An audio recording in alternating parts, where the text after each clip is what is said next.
Welcome, everybody. This is Jason Smith, and I'm excited to have Brad Swinehart with us today.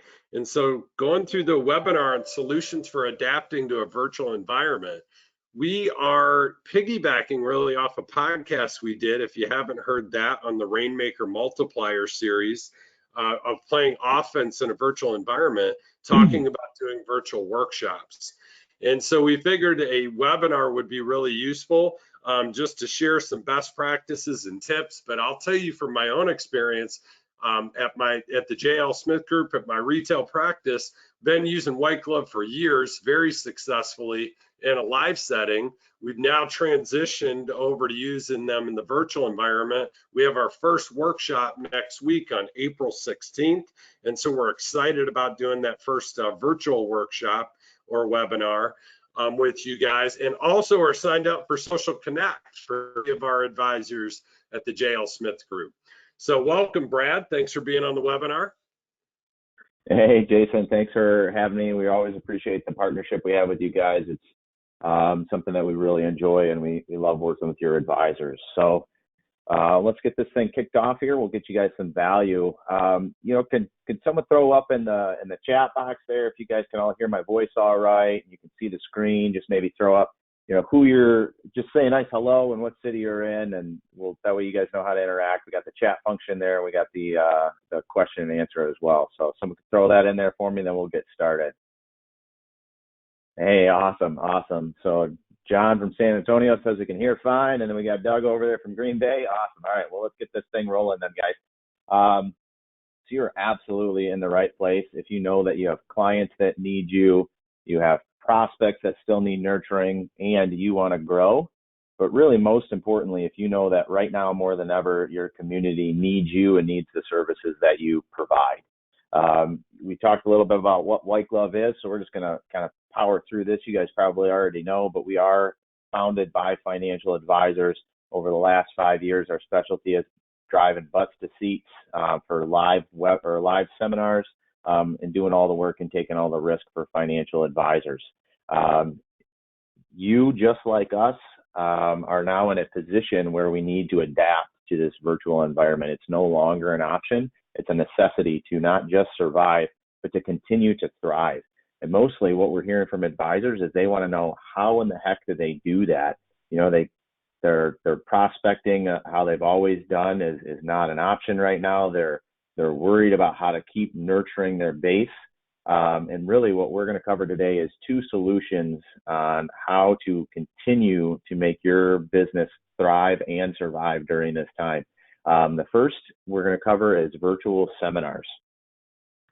So as the world moves online, your current clients, your current prospects, 6 months ago may not have been comfortable joining a Zoom meeting. They might not have had any desire to learn how to get online and interact with people in a virtual setting. That's absolutely not the world we live in anymore. My grandparents and parents are inviting me to Zoom meetings every day now, and they just want to see our face and chat with the grandkids and all that stuff. And your prospects and your clients are becoming more and more comfortable with that. Your community needs you now more than ever. As you guys are well aware of the market volatility and everything that's going on, there are so many questions out there in the world right now that people need professional help. They need to speak to an advisor.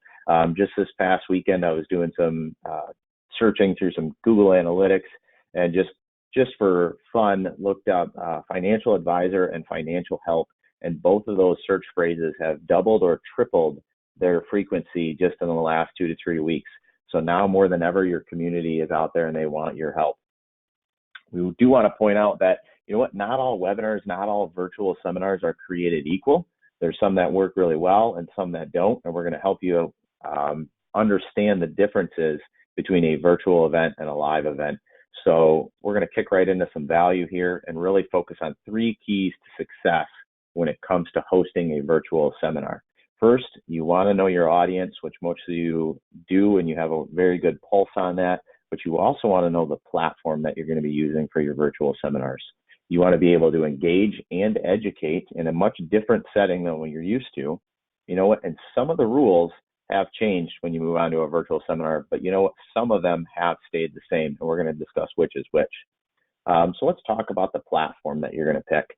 Many of you are probably very comfortable with a GoToMeeting or RingCentral or Zoom or WebEx, that you've used these in your past. Maybe you've done meetings with your office staff. Maybe even recently you've logged in and learned how to use these things with your staff because of the current environment. But I want to flip that on you a little bit and say, don't pick something that you're comfortable with. Pick something that the user experience is something flawless, that they can log in really easily. So one thing to keep in mind when you're researching platforms, if you're going to host your own virtual seminar or webinar, pay attention. Do you need to download an app in order to use it? Are they able to see it in their web browser, or can they also use their cell phone? These are things to just kind of look at and do a little bit of research when you're doing that, but focus on that user experience. How easy is it for them to log in and hear your message? Much like live events, you have to be prepared, and even more so, tech happens when it comes to virtual seminars. You absolutely have to be prepared. Make sure that you have a solid internet connection and have a backup. Grab a hotspot, grab a cell phone with a reliable hotspot, or you can get portable hotspots that you can buy that have that backup internet in case something goes down.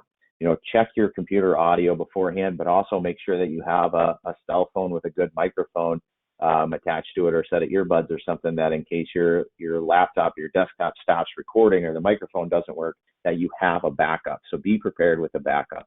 And what I would always recommend is always do a test run. Always run through it on the platform that you're going to use. Do it the day before, work out any bugs. Simple things of how to progress the slides, but also, maybe there's 3 different ways to mute yourself, and you need to make sure that you can pay attention to all of those. What I would recommend is actually doing it where you plan on hosting the webinar. So maybe it's in your home office, and have your office staff log in at home, or even, your friends or family, if they're over, just log in the other room and give you that direct feedback. Yes, I can hear you. This is what the chat function looks like, and it works or it doesn't work. But always do a test run, make it through your presentation and see what it is from a user's perspective. So let's talk a little bit about engagement when it comes to virtual seminars, because this is different than a live seminar. Not too often would a person stand up in the middle of a live seminar and wander off, or flip on, pull out their cell phone right in front of you and start watching other videos or anything like that. But there's absolutely no guilt or shame if someone's on a webinar for them to scroll up and hit that little X in the top corner, or to get up and walk out of the room. So what you need to do is make sure that you're educating, that you're honoring that marketing message, but you really need to engage your audience. And you can't rely on the typical things as far as, eye contact and body language. You have to be able to keep your presentation engaging. You absolutely want an opening, just like you would do in a live setting. You have somebody come on, do the introduction, do those housekeeping notes. Can you hear me? Can you see me? That sort of thing. But keep that moving really quickly. What that's going to do is it's going to mentally prepare them to say, hey, this webinar is going to move along very quickly. I don't need to get bored or go do anything else. When you kick into your presentation, make sure you still have an engaging opening. I've heard plenty of advisors do awesome openings when it comes to a personal story, or you have the dollar bill opening when you're ripping up a dollar bill on stage. Many of those can be adapted to the virtual setting, and you absolutely want to do that. Grab them in that first 10 to 15 seconds, and even though you can't see them, have a confidence that they're leaning in and they're paying attention to the presentation, and they're not going to get bored. So still have that engaging opening. And here's one thing that is important in a live setting, but really in a virtual setting, it's even more important, is really tell them what to expect. So you can set benchmarks at the beginning of your presentation. Over the next 30 to 35 minutes, we're going to learn the top 3 things you need to know about taxes and retirement. That's going to do a couple of things. One, it's going to set the time limit for them, so they know, hey, this is 30 to 35 minutes, and I have 3 things I'm going to learn. Now, in their mind, they've mentally just made a checklist. Thing 1, thing 2, thing 3. They don't know what those are yet, but they have a checklist in their brain. So when you push through topic one and you end that, okay, topic one is done, we're moving on to topic two, it's going to do a couple of things. One, it's going to keep them engaged because, again, it gives that momentum to your presentation. If things are getting done, we are moving forward. But also mentally, you're going to have this checklist. And a human brain always wants to complete a checklist. So I checked item one, I've learned. We're in item two, I'm learning that. I need to stick around and learn item three. So even if they get bored or item two doesn't apply to them, they're going to stick around so they can check that third box in their brain when it comes to learning and staying engaged with these virtual seminars. And the last thing, and actually I stole this here from Jason because I heard him say it and I thought it was the greatest thing ever, and is really make sure you're using terminology that brings them into the presentation. I was speaking to a group on a webinar and they were just like you in XYZ fashion, or how would you feel if this was happening too, or ask an open-ended question. What do you think your personal situation would look like if X, Y, and Z happened? You know, when you start bringing that in and putting it in that terminology where they start picturing themselves in those situations, anything you can do to say, you know what, I could see myself in that situation, you're breaking down those mental barriers. And that's even more important in a virtual setting because you want to engage them and you want them to start mentally picturing themselves in that. And that's gonna break down those walls that they've signed up for any seminar that are naturally going to build. When someone comes into a seminar or a topic or anything like this, they're naturally going to build this wall that says, this information is potentially not for me. And anything you can do to slip in those little nuances that make them understand, you know what, this is for you. And when they start picturing themselves in those situations, that's how they're going to break down that wall and they're going to become more engaged and connected with you. So let's talk a little bit about some of the new rules when it comes to virtual seminars. And really the biggest thing that we want to talk about is how to adapt that close and then what you can do with a follow-up. Because you know what, the follow-up rules have absolutely changed. And I just want to put it out there that if you're used to doing a seminar at 6:30 at night that maybe runs 90 minutes, whether that's at a community center or a restaurant, you know, this thing's going to end. By the time that attendee gets home, it's 9 o'clock. You know, the next day you might be following up with a phone call and an email trying to secure that appointment. And really, right now, a virtual seminar, what you can do is, one, you're going to have to shorten it. There's no way you're going to keep somebody engaged for 90 minutes in a virtual world. So we're seeing the most success. Advisors are reporting back when they shorten it down to 45 minutes. Some of you right now just did a big gulp and say, everything I have to teach cannot possibly be presented in 45 minutes. And I just want to remind everyone that, you know what, it's not who educates the most that gets the attendee to opt in to talk to you. It's not who crams in that one more data point. It's not who, you know, educates one more thing. You know, typically an attendee can retain about 3 topics of any seminar, and anything more than that, they're going to start pushing other data out of their brain. So when you think about that, you know, see what you can really dial down your presentation to fit that 45 minutes. But when you're following up, let's circle back to that. When you're following up after this, that means if you started this thing at 6 o'clock, before 7 o'clock, you're going to be finished. You can still follow up with them that night. If you do a daytime event, you do this at 1 o'clock in the afternoon, you have 4 hours of follow-up that you can actually reach out to those attendees and talk to them right now. So instead of having that evaluation form, hey, fill this out that you're used to showing in a seminar, fill this out, give that to Stephen at the back of the room. Instead, what you can do is build into your presentation, embed in there throughout that after this, you're going to have questions. You know, write this down. This might apply to you. Write this down if you have a question on how the situation would affect you. And we'll cover that in the follow-up call. You know, set that expectation throughout your presentation, position it as this is one part of a 2-part class. And the second part is going to be your personal information, where we're going to go over those specific questions that you've written down over the last 45 minutes. So that's going to replace that evaluation form. There's absolutely tech options. If you want to post an evaluation form through the webinar platform, you can pop up your Calendly link and have them book on there. That stuff all is absolutely available.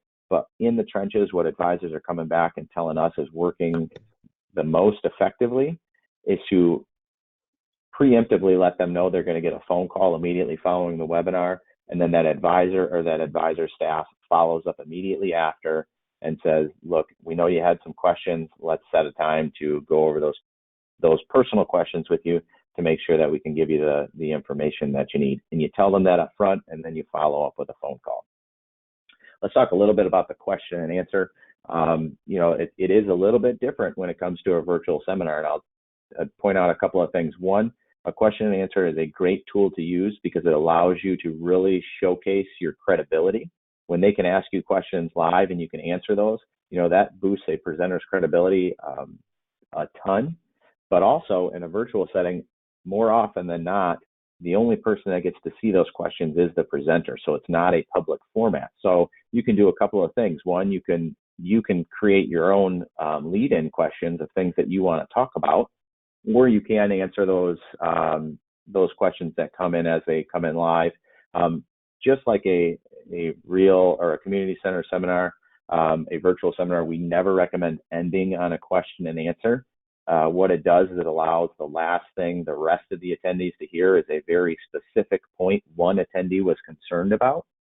We don't want you to end like that. We want you to end with a power close, with a real strong call to action. We want the last message that your attendees are hearing to be the message that you pre-selected that you want to give to them, not a one-off question that a particular attendee asked.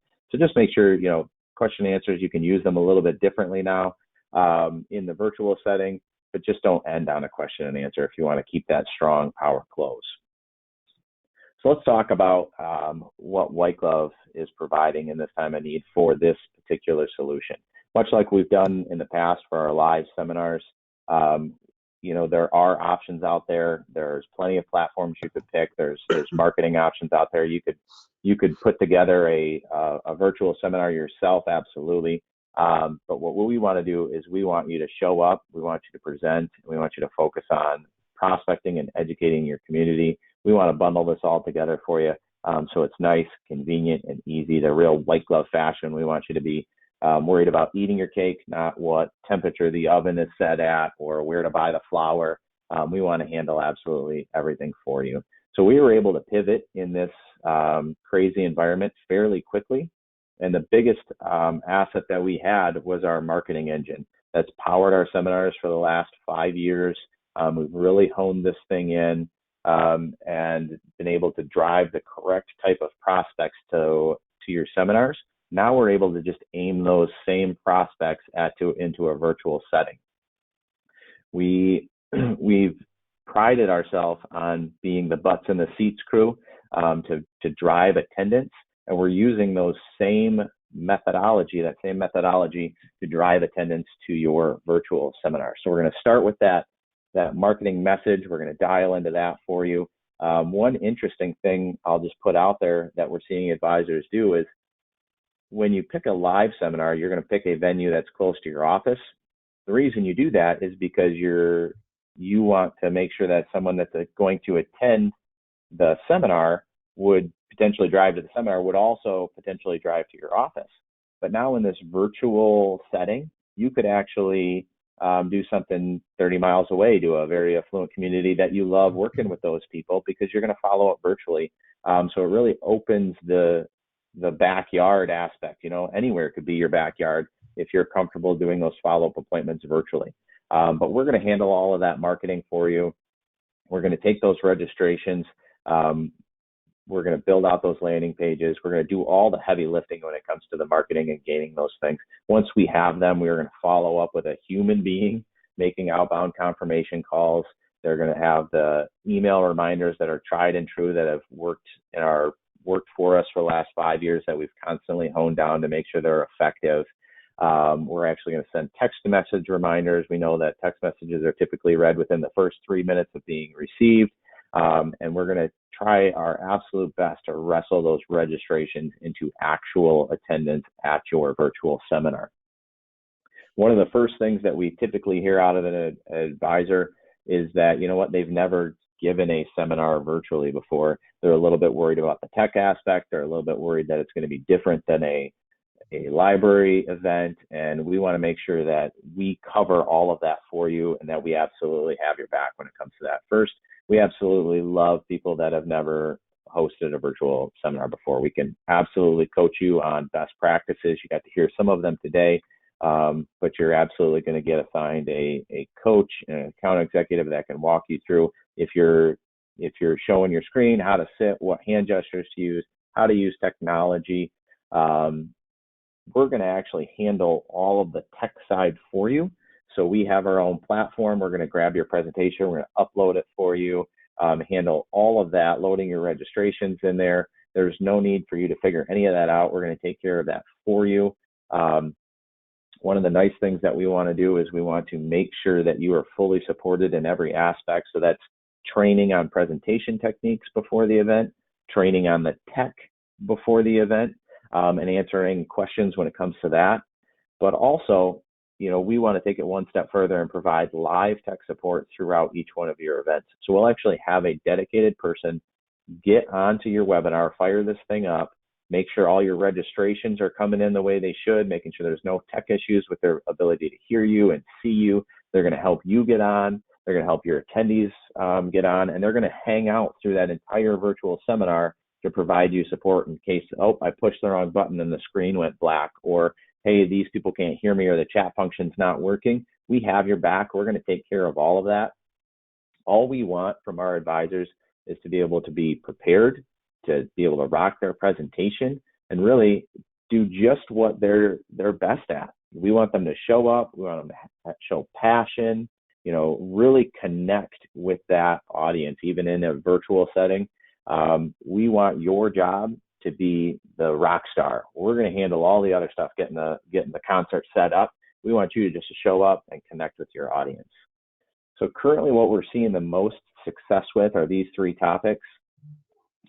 We do get a lot of questions about maybe market volatility, and really you want to address that, but you want to have a overall core topic that's also going to speak to the right demographic, and it's going to have that secondary marketing message in there to make sure the right people are attending your event. I think everybody right now is afraid of market volatility, but when you pair that with the marketing algorithms that we have for our taxes and retirement or estate planning events, for example, you're going to still see that high quality and really high attendance at these.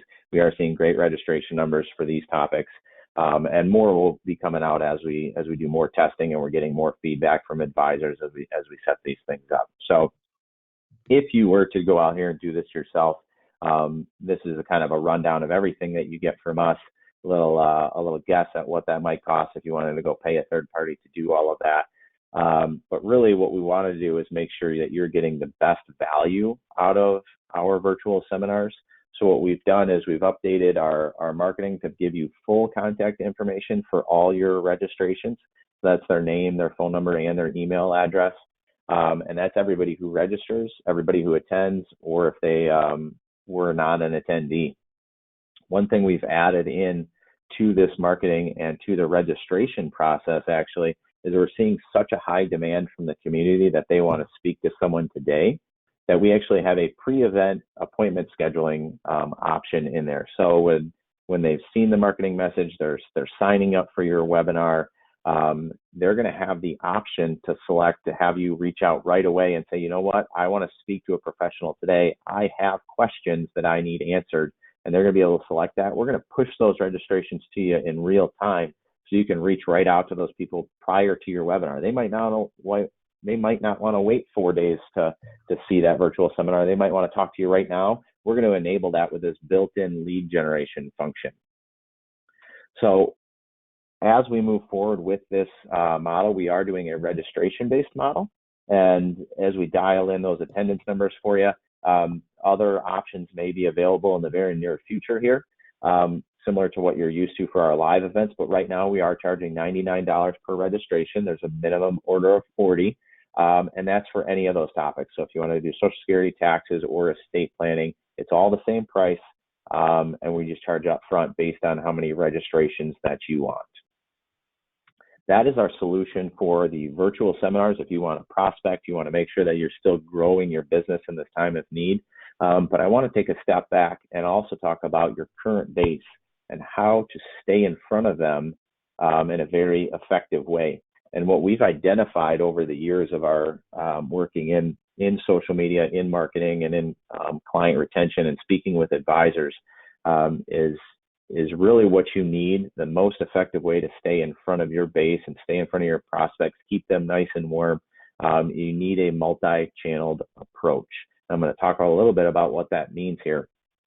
But what we're seeing is we're talking to advisors, and with this market volatility, they're saying, you know what, I'm spending most of my time on the phone with the top 15, 20% of my clients. I'm a little worried that name number 463 in my database isn't going to hear from me in a timely fashion, and I might lose them because they have questions and they might be reaching out for help somewhere else if I'm not staying in front of them right now. So what we see is a multi-channel approach is a great way to keep in front of those people and make sure you're top of mind when those questions do come up. It was probably about 7 years ago when an advisor realized that if you didn't have a website, you all of a sudden weren't credible, right? We hit that tipping point where websites were a necessity, no longer an option. So every advisor I know went out and got one. They got a website, they built it. They maybe 2 years ago, you refreshed it and got a new look to it. But then what? What do you do with it? It's there. It sits there. For those that are real excited about SEO, they'll look into that. But most people just have it. So now what do you do? I'll give you 2 tips on how to really have an effective website. One, and they're both very easy. One would be to have a news section on there. Just post new relevant news articles or new content on there on a regular basis. That way it's fresh. If there's one section on there that gets updated, that means that 2 years ago what you put on there, that content may or may not be relevant. It's evergreen, right? But if I show up there and I click on your news section and there's a new article on there, something new that was posted, now I know that that's a real person, that it's a real group, that they are maintaining that, and it gives that freshness to your website. So very simply, if you don't have a news section in your website, throw one of those on there. And then if you are looking to do a little bit more organic content, I do recommend throwing a blog post on there. It can be very short articles. You can record it while you're just talking, I talk it type sort of thing, and have a service print those out for you. But if you have a blog on there, it does a couple of things. One, it puts new organic content on your website, which keeps that freshness coming. But also what it does is with original content, that'll help with that search engine optimization when people are Googling financial advisors near me. If you have original organic content on your website, that can tend to tick you up a little bit in those rankings. So let's talk about emails and newsletters. You guys probably all have them. You probably all use them in some fashion. And it's kind of become, mundane or just second hat to you, where this is what it is. This is the newsletter that we sent out. And I want you to take a real look at what your newsletter contains. A lot of advisors I talk to, maybe they do a monthly newsletter with a market update, something like that. But is it something that your prospects would read? Is it something that your clients would actually enjoy reading? That's something that you should take a look at, because content in a newsletter is king. You want something new, you want something relevant, but you also want something that someone who's not a financial advisor would be interested in reading. So I would challenge you guys to look at your newsletters and say, you know what, are all those boxes checked when it comes to my newsletter? Because that's what my clients and my prospects are seeing every month, is this that I'm pushing out. So do I spend the time in that, make sure that content is worth reading? Let's talk a little bit about social media and the differences between the social media channels that are out there. One thing that I often talk to advisors about, and they understand Facebook more than anything else, and they say, man, I need followers, I need likes, I need those people to see me. And the first thing I always ask is, okay, well, what kind of content are you pushing out there? What are they going to follow if they opt in to follow you? And usually that's almost the second thought. They want followers first, and then, okay, now what content do I put out there? And really, we got to flip the script on that. You got to have something worth engaging in before you ask someone to engage and follow you on Facebook. Facebook is very much like oriented. There's emojis. There's going to be trolls on there in some cases. But if you want someone to follow you, it's got to be worth them wanting it in their daily feed, right? And that daily feed, I always call that, is the new fridge. You know, when's the last time that one of your clients got a letter in the mail that had a picture of their grandkids in it? You know, probably either never or years ago. But when's the last time they saw a new picture of their grandkids? Well, that was probably this morning while they're scrolling through Facebook. So think about that when you're trying to get followers to your Facebook business page. That's someone opting in to put you right next to their grandkids. So make sure there's some content down there. Make sure you're a real person. When it comes to Facebook, organic posts are great. You know, take a picture of the dog, say, hey, under quarantine, here's my new coworker. You know, little simple stuff like that to humanize you works really, really well on Facebook. LinkedIn is totally different culturally. LinkedIn is very much business centric. And what you'll want to focus on LinkedIn is making sure you have a very professional profile with up-to-date current content. I read a recent statistic that said 73% of investors will look up a professional on LinkedIn before they'd ever Google search them or try to find their website. So the first place people are going to see if you're a credible community thought leader is on LinkedIn. So if you don't have a professional looking LinkedIn profile, I would strongly suggest that that's something that you guys work on. And finally, Twitter. We all know that Twitter is kind of short-lived. There's a very low shelf life for Twitter. So it's actually about 15 to 20 minutes is how long a post will live on Twitter before it gets buried. So that's something that you could post relevant content pretty frequently on there without it becoming redundant, because people are on it, they get back off of it, and it's like I said, it's about a 15 to 20 minute shelf life. So those three different social channels do have very different uses. And when you engage in those, just make sure you kind of understand those cultural differences between that. And anything you're doing, whether it's your newsletter or your website or your social posts, make sure that you're tracking it. Make sure you have a process on the back end so you can use that information to engage with your prospects and clients in a very user-friendly way. So use that data, find out who's reading your articles, find out who's not. You might have a database of 500 names, you know, shoved into Redtail somewhere, and you can start sending out newsletters and find out that 100 of them are never opening them. That means they're probably either going to spam, they got a new email address. You know, maybe reach out to that person and see what the heck's going on and get some updated information. On the flip side, if you're going to sit down and meet a prospect for the first time in your office, you know, you want to know what they've engaged with, you know, on your social posts. You know, take a look at those newsletters and track that and use that in a very warm way. Be very careful not to get overly creepy. There's a lot of data out there. You can see that someone read your newsletter at 8:43 this morning. You don't want to call them at 8:45 and say, oh, I saw you open my email 2 minutes ago. I just wanted to see if you're finished reading it, right? Be very careful with that kind of stuff. Do it in a warm way. One helpful suggestion with that is just ask questions. If you see someone's engaged with you in any of your platforms, you know, ask them questions. Hey, I've noticed that you've been receiving my newsletter. I noticed you've been following me on Facebook. I just want to see if there's any other content you'd like to see on there. Is there any other interest that I could help with? And you ask them, you make them the professional, and that'll kind of flip those tables and it'll be very engaging for you. So that's kind of a way to use that information once you start tracking that stuff. So White Glove, in our true White Glove fashion, want to provide a very hands-free way to do all of these things for you. It is a solution. We don't expect you guys to be Mark Zuckerberg. We don't need you to know all the ins and outs of social media. We want to handle that for you in a very professional manner, and we want to help you gain new leads and opportunities in your community doing that. So this is our Social Connect program. First thing that we're going to do is we actually have licensing agreements with the top 35 publications in the U.S., so your New York Times, Barron's, Forbes, and we can get past that paywall to grab their content to share it on the advisor's behalf. So this is what your dashboard will look like when we build out a Social Connect platform for you. I will point out that we want to be your professional social media management team. We'll make this for you. We'll build it. You have all the tools and analytics.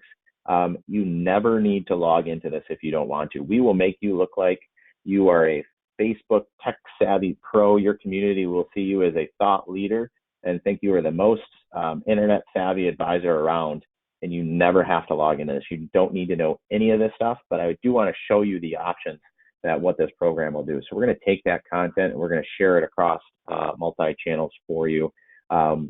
This is what the articles would look like. This is particular, if you look on the left, is a Barron's article. James is a Social Connect user.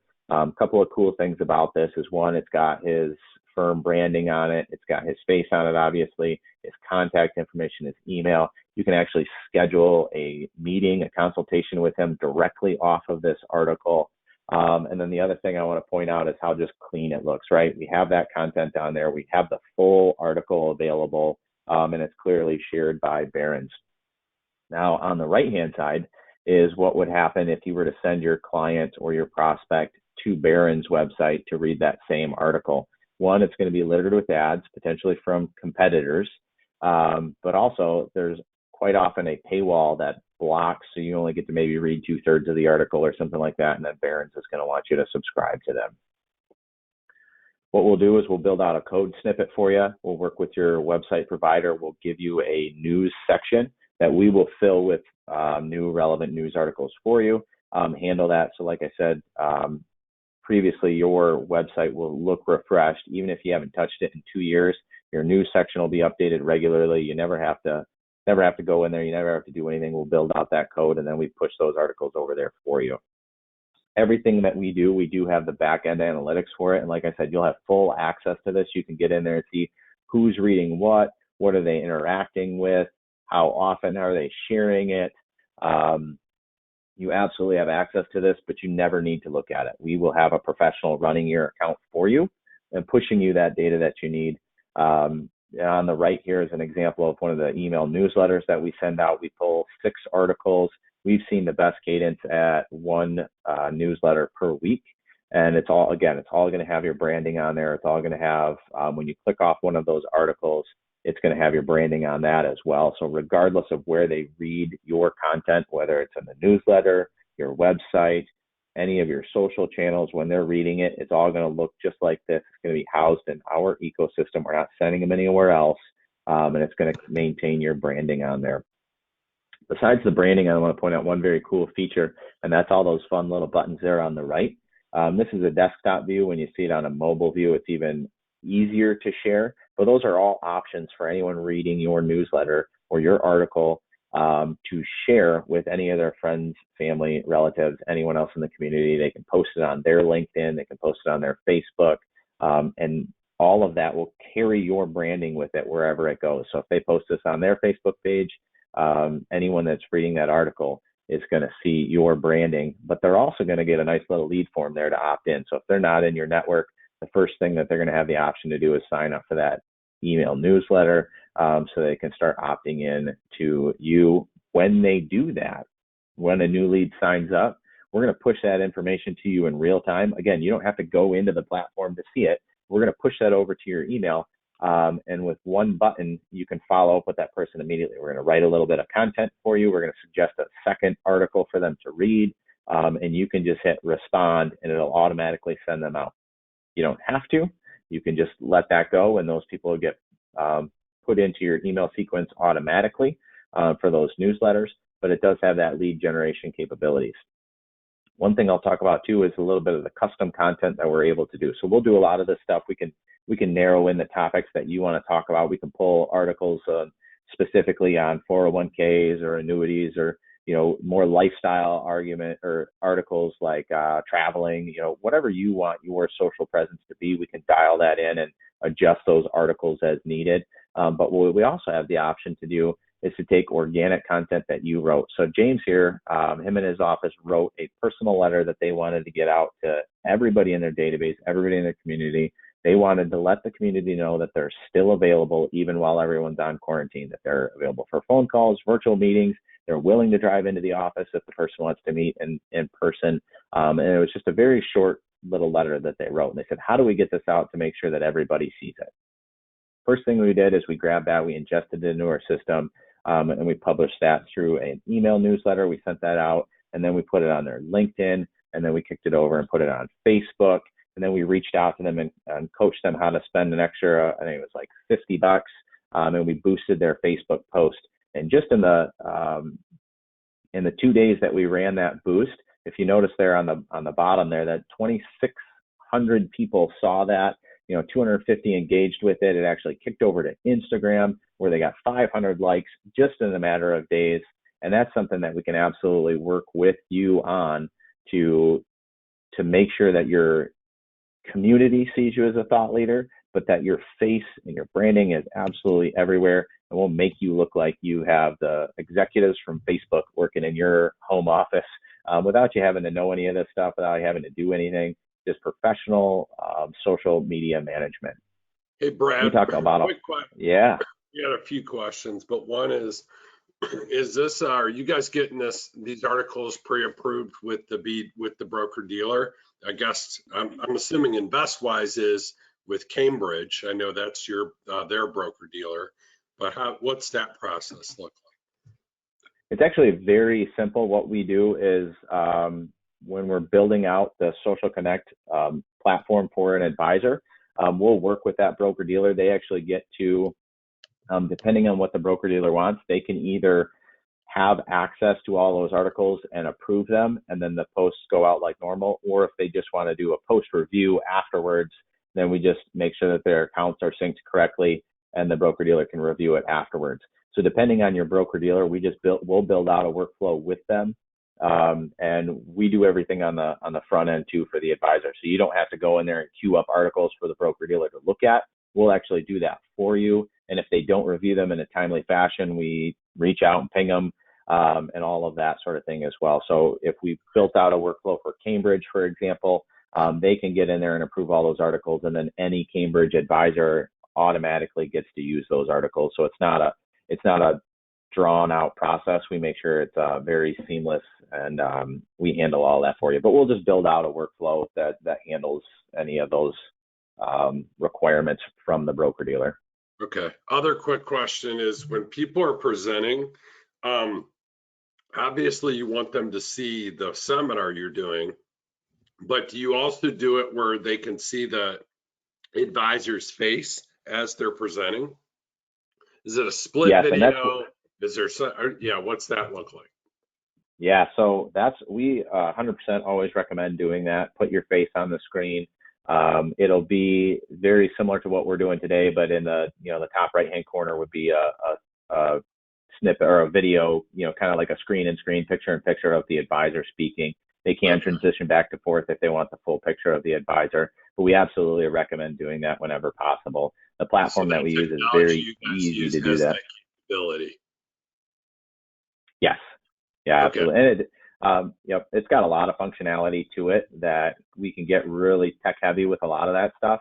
We recommend probably just keeping it pretty simple right now. There's a lot of cool stuff that, you and I might want to do for a webinar, but, kind of thinking back of who's attending these things, the pop-ups and the downloads and all that cool stuff that you can do, the Calendly apps, all of that. We recommend you just put your face on there, put your PowerPoint on there, and just engage. Cool. Got it. Thanks. Yeah, so we'll wrap up here quickly. So really, in this virtual environment that we're in, we see the two distinct needs for an advisor. One is to grow, to make sure that you're out there in your community, giving them the help that they need. A great option for that is our virtual seminars. Quick overview is we want to do it all for you. We want to make sure that you can just show up and present. We're going to handle everything soup to nuts, from a tech standpoint to a training standpoint. We do provide you with the recorded video afterwards. So anything you can think of for that, we've been there, we've done that, and we're seeing some success. I actually just talked to an advisor on Wednesday who had a virtual seminar on Monday, and he followed up with a phone call afterwards, booked a consultation, and then closed a financial plan with that person on Tuesday. So we are seeing advisors see success and engaging fully virtually with their attendees. So it's absolutely possible. And we know right now more than ever, you need to be out there in your communities helping these people. And a virtual setting is perfect for that. And then on the flip side of that, you're just nurturing, making sure everyone hears about you, make sure your credibility in the community is up, for being that thought leader. That Social Connect program is an awesome opportunity for you to do that without lifting a finger. Most advisors that are in the program, they rave about how their clients come back to them and say, "Hey, thanks so much for those articles," or "Thank you for sharing, that newsletter with me. I really appreciate you thinking about me at this time." And the advisor's like, "Oh yeah, that's great." Where they didn't have to do anything. They didn't have to lift a finger. They didn't have to get into their CRM. They didn't have to think about what content to publish. They just flipped that white glove Social Connect switch, and we handled it all for them. We'll take all of your prospects, clients. We can upload them all into the program there. If you have red tail or anything like that, we can integrate it so it just updates automatically. But that professional social media management and that lead generation capabilities it's out of this world. And the cost on that is $350 a month. There is a one-time setup fee of $350. But man, for $4,000 a year, you can't hire an intern at your local college for that to professionally manage your social media. You know what's awesome you know about what? this, Brad, is I'm actually understanding what I bought, because we have 3 advisors at JL Smith Group doing this. So this is really robust, much more robust than I realized. Oh man, and every day it gets better. I want to just shout from the rooftops all the cool stuff we're testing on the back end to make this platform very, very robust and even better. But I mean, we're taking this nurturing idea, right, and we're applying all the white glove know-how with social media marketing. This thing's going to be a machine. This thing is going to, I mean, it's awesome the way it is right now. But man, version 2.0 is going to be, I mean, early adopters are going to get themselves that one heck of a deal. But I always phrase it as, if you retain one client over the course of a year, by making sure that they're nurtured through this program, it's paid for itself. Or if you pick up one client out of your cold database, right, over a year, you give yourself a full year to pick up one client or retain one client, and this thing is more than paid for itself. No doubt. The other question, there's a couple of other questions came up, but this one, is it $99 per registrant or per person that actually attends the webinar? So it is a little bit different than our live events. It is per registrant. We are encouraging people to sign up as a household, so a man and a wife don't get 2 separate registrations. But it is per registrant, paid up front right now. Little bit of a sneak peek. We definitely want to dial into the data behind attendance so that we can offer some other versions of this, other payment versions that are closer to our live and in-person events. But we're really diving into that data right now. So right now it is a registration-based model. What percent? And that's just paid up front. What percent are showing up? We actually are seeing pretty similar attendance rates to our regular seminars. Sometimes we're seeing abnormally high. Sometimes we're seeing a little bit low. So we're really kind of just diving into those data points. But typically what we're saying to advisors, they should expect to see about the same attendance that they would at their live events. So what as is that? As 50%. Typically it's 50% attendance at a live event. Yeah. So that would be a great stat to give out first. 50% is average for a live in-person library community center event, and we're seeing about the same there. That may or may not increase the longer, the quarantine type stuff happens and people become more and more comfortable online, and these things become more common. But right now we're kind of dialing into that attendance percentage for you. And does the platform track how long the attendee stayed throughout the webinar? Yes. Okay. I don't know how readily available that information is for us to pull and provide to our advisors. I know it does, but we can. I can circle back on that. If someone's got a specific question, we can definitely look into that. I know it does. It has that capability. Okay. And then do you recommend multiple calls to action throughout the presentation? or what's the best practice there? It's the last question. You know what? I don't. You wanna throw as many hooks in your attendees as possible. You know, reasons for them to meet with you or accept your phone call. But really, what you want to do to be the most effective is have one very clear call to action and allude to that throughout your presentation. Embed that in there. You might tell a story about how I was recently doing a virtual seminar and someone had a couple of personal questions that they put in the chat box. I reached out to them with a phone call and we discovered we were able to save $2,500 in their taxes. You know, if you say it like that and you put that story out there, what you're doing is you're embedding in, this is the next steps of what it's going to look like when we work together.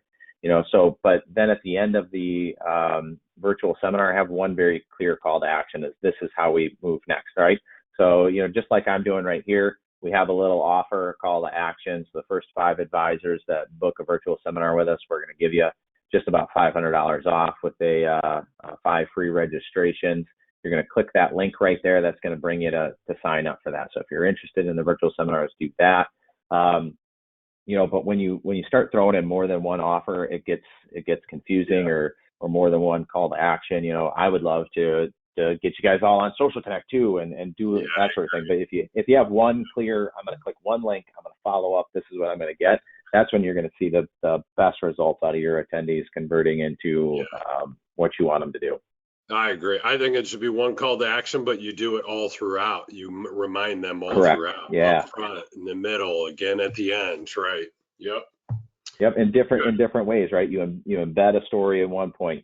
You flat out tell them very tactically how it's going to work in another, and then you finish with that emotional, hey, you know what? You have concerns. That's why you signed up. I'm going to call you personally. You know, you have those. You check every box for the different types of people that are going to be attending your webinar. And you're going to see some real success. Perfect. All right. Looks like an awesome offer here. Yeah, well, we like to give away money, so. But you know, the World Rewards Action Takers, right, Jason? So the World Rewards Action Takers, and so does White Glove. So yeah, first 5 advisors that are going to book a seminar with us, just click that link there. It's very easy to do. Check that you're interested in virtual seminars, and we'll give you 5 free registrations off your event. I know I told you guys that you shouldn't do this, but I'm going to break my rules because we broke the rules in 2 ways. 1, we ended on a question and answer, and 2, I'm going to offer a second offer. But you know, some of the questions that are signed up are around Social Connect here that I'm seeing. If you sign up for a yearly membership of Social Connect off of this webinar, so anybody that attended that, we're going to waive that startup fee where we build out your websites and we build out your social media platforms and all that. We'll waive that setup fee completely if you sign up for that yearly membership. So now I broke 2 rules. I ended on a question and answer, and I did 2 different calls to action. But you know what? It's a good group. You guys are always fun. Yeah, I want to make sure to give you everything we can. Yeah. What's the phone number? We got somebody who wants to sign up. How you doing, Rao? I see that. All right. All they got to do is click this thing right here, right? That's it. You just click it. Let's see if it'll actually do it on my screen here, and you guys can see it. Well, what if somebody's old school and actually wants to call a phone number? Oh man, yeah, old school. Yeah. Yeah, absolutely. Just give us a call. You'd think I would know our White Glove phone number off the top of my head there, right? That is, everybody ready? It is 844-949-9497. I'll throw that in the chat there too, in case someone wants to do that. And you do have somewhere in there where they can sign up for a meeting. I think we already addressed that earlier. If people want to sign up, yeah, it's actually before they even attend their webinar, they're going to get that opportunity to sign up for a meeting, so we can kick those leads over to you live, real time, so they can get that rolling. Because that somebody, a couple people are saying the link isn't working. Actually, a few people are saying they can't. Everybody's saying that. All right. Well, here, let's toss it right in the chat function there. You guys can click off it right in the chat function if that's all right. Yeah. maybe I can.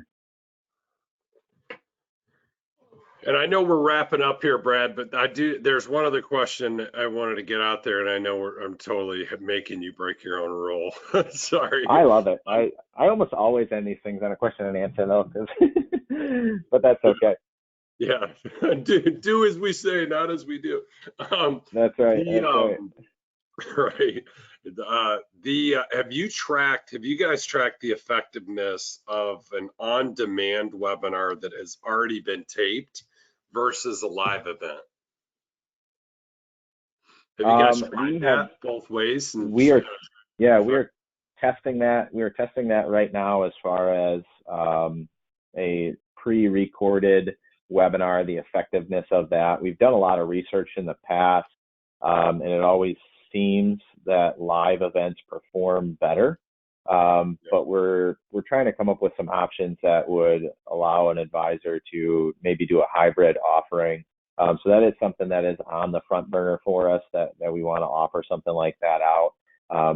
But just in general speaking, from every type of webinar that we've talked to, we see that a live webinar with the ability to interact with the presenter is more effective than a pre-recorded one. Right.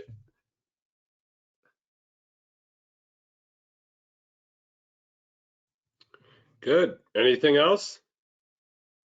I think that's good for me. If that's all the questions, I think we're going to have this recording available. And yeah, go back one slide, Brad. Go back one slide. So it's the first 5 that sign up off this webinar get an extra 5 free registrations. Correct. And anybody that's interested in that yearly. Go ahead. What was that? I was just saying, anybody that's interested in that yearly membership of Social Connect, we are going to waive that fee. And that's there is a little bit of a wait list there, but I did ping the Social Connect team that we might have some people from this webinar to jump you to the front of the queue to get those accounts up and rolling. So, but we're going to waive that setup fee for anybody purchasing the yearly membership of the Social Connect that is attended. So that's not limited to 5, but it is. We have a handful of spots that are available to get your account up and rolling, this week or early next. Excellent. All right. Thanks so much. Thanks everybody for attending.